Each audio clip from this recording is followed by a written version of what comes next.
Hey everyone, welcome to What Sean Likes. I'm Sean, and today I wanted to give a quick review on Avatar: Way of Water before it got a bit too late. I wanted to talk about this before, but then I thought it might have been a bit too early because of spoilers. It's holiday season for most people. Well, if you're living in the southern hemisphere, like South Africa, you would probably be on holiday. So I wanted to just give everyone a chance to sort of watch the movie. Mind you, with that being said, that means everything I'm going to be speaking about is spoilers. So, a couple of things about the movie. I see a lot of people don't like it. I can understand why, but I also think many people have forgotten what the first, I don't know, like why Avatar was such a big thing. Maybe like it came out, the first Avatar movie came out maybe so long ago. I remember when it came out for me.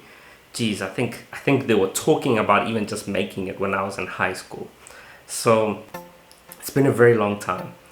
Um, and but the thing is that the movie, in my opinion, I mean, even in university, we were waiting for a second Avatar movie. Didn't happen, and now I'm a working man, and I think the movie is actually not bad. I'm not upset about it. I actually think it's good. Truthfully, I think it's good. I think it's really good. Reason being is because, again, with all standards set at zero, coming out the woodwork, I see that this movie it's long like the first one, but also that there's a huge story and environment and world building that is happening around this movie, which I think also happened around the first movie, if no one remembers. Like, there was times you're just exploring. Nothing's really like going on hectically. Like, we're not moving from action scene to action scene, or from one plot twist to the next, or from, it's really just, it's world building. And director here, James Cameron, really goes above and beyond, and he says, if I'm going to world build a movie, I'm going to give it 3 hours, a solid 3 hours to build this world. There's no other literature really on it or anything like that. You can't really compare it to if you're world building like Star Wars. There's comic books, there's so many other things, there's TV series that help Star Wars to really world build. Not only that, when the first trilogy kind of came out, there's games that were built. There was I remember the Old Republic games that were out, we used to play. These things even built on top of Star Wars. So there was a lot that was kind of backing Star Wars, I think, in terms of its world building. With Avatar, there really isn't any of that. So I appreciate the 3 hours of world building. Not only that, because of the 3 hours of world building, you see so much. You really get integrated into the characters, who you like, who you don't like. You see relationships be created, break, formed, and so on. So ultimately, the movie is good. In my opinion, I think it's good. I think it served a good purpose of not going lower than the first one, in my opinion. And the only thing I have against the movie really is just that final fight scene, the end scene with Jake and his family and this boat. That was so long. The battle was really drawn out, and it kind of never ended. This is how irritating it was. It was irritating when the children get free and then they are captured again on the ship. Then I'm like, whoa, where are we?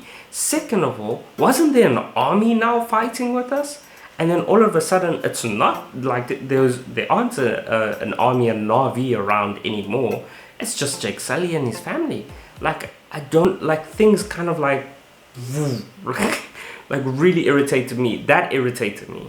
Everything else I was really good with.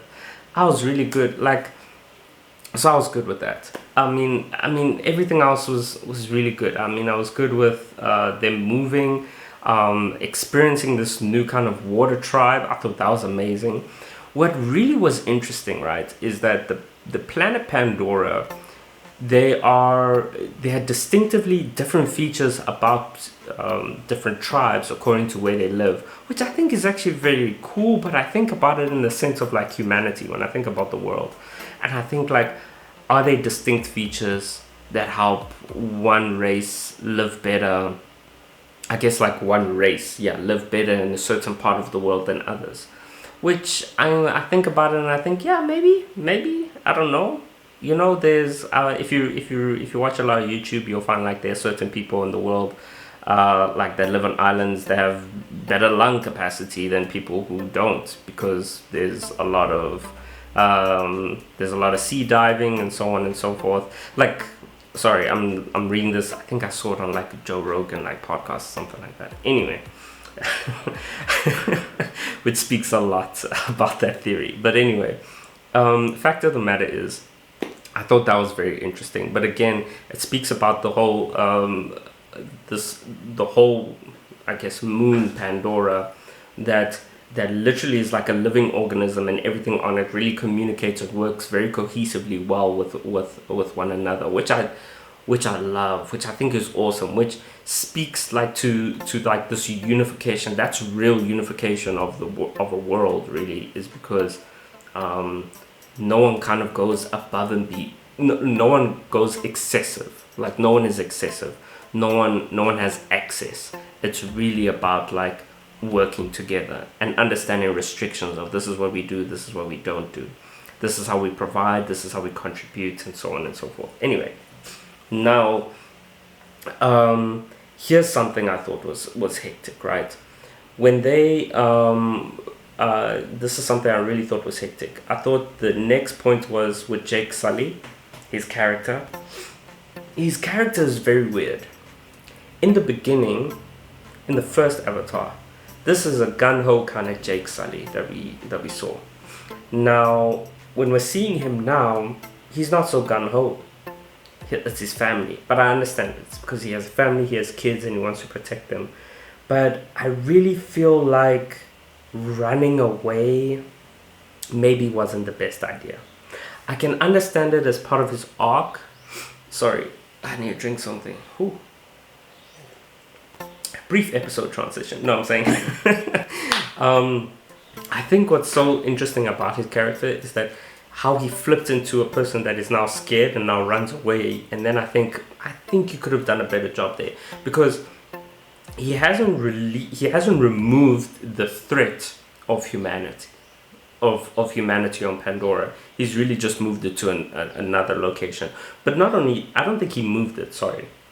It seems like those guys that were hunting those whales, they've been doing it for a long time. We just weren't really privy to it, because we were mostly with the Na'vi that were in the forest and not those that were by the water, by the coast, basically. So I get that. But I don't think running away is like a proper thing. I don't think like Jake Sully would have made that decision.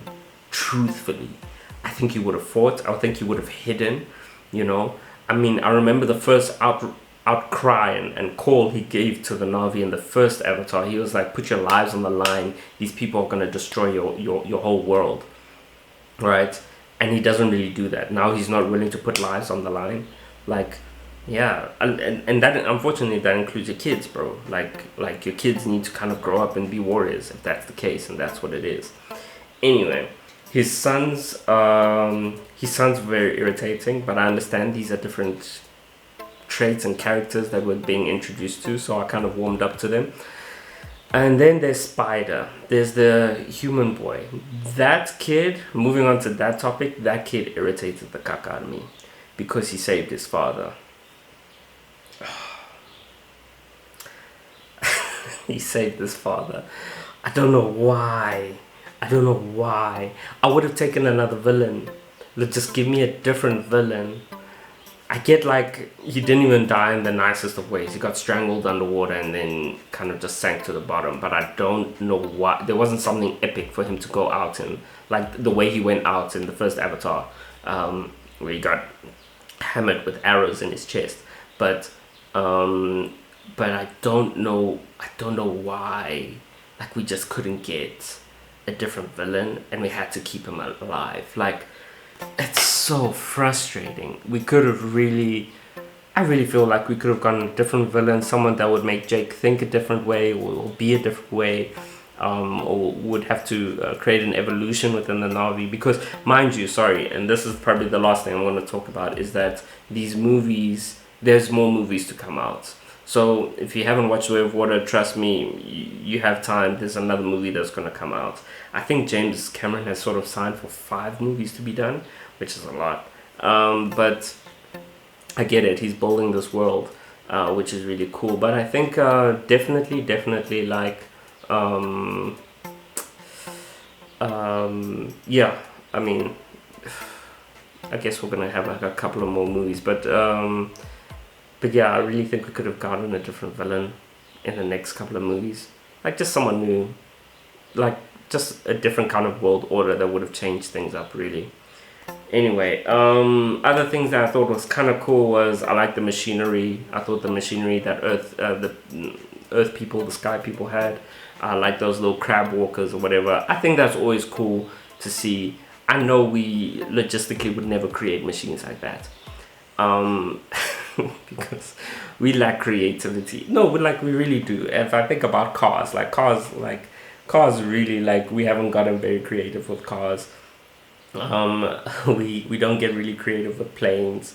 It's only like the movies you see like people get really creative with, like, oh, this could look like this could look like this, but in reality it's not like that. Cranes still don't change. Cranes look the same.